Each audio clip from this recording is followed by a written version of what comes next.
Drugs విషయం ఎందుకు మాట్లాడాల్సి వచ్చిందో కూడా మనం అర్థం చేసుకోవాలి. ఒకసారి బండి సంజయ్ మాటలు వినండి. ఆయన ఏం మాట్లాడాడు ఒక కొద్ది రోజుల ముందు, వారం రోజుల ముందు, 5-6 రోజుల ముందు. నువ్వు మనిషి పుట్టుక ఊడితే, నువ్వు నిజంగా కేసీఆర్ కొడుకు అయితే అవన్నీ బయటపెట్టు, లేకుంటే మనిషి కంటే హీనమైన బతుకోని నేను భావిస్తాను. నువ్వు మనిషి అయితే మనిషి పుట్టుక ఊడితే నేను డ్రగ్స్ తీసుకోకుండా మాట్లాడినా అని నువ్వు భావించుకుంటే నువ్వు వేరే ఏం చాలా చేస్తాను.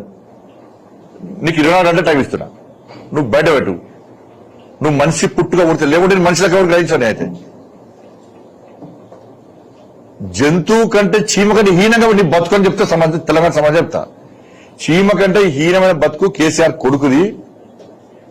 వేస్ట్ ఫెలో, అన్ని ఫాల్తు రాజకీయాలు చేస్తాడు, ఫాల్తు కామెంట్ చేస్తాడు. నువ్వు మనిషివి, నీదో బతుకు.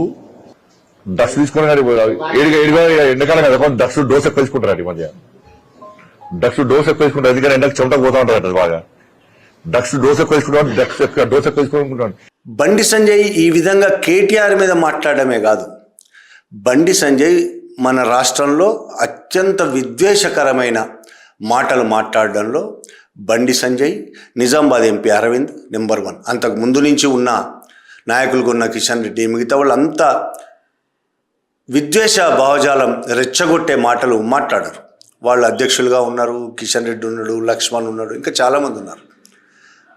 వాళ్ళు బీజేపీ రాజకీయాలతోనే ఉన్నారు, వాళ్ళు హిందుత్వతోనే ఉన్నారు, వాళ్ళు దేశాన్ని ముస్లిం హిందూ అని విభజించాలనే ఆలోచనతోనే ఉన్నారు.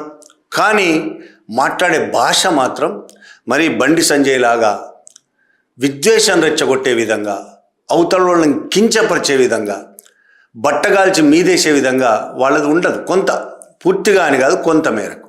ఇక బండి సంజయ్ మాటలు అయితే ఎలక్షన్లప్పుడు చూస్తాం మనం. ఎలక్షన్లప్పుడు ఈ రాజకీయ నాయకుల మాటలు చాలా దుర్మార్గంగా ఉంటాయి.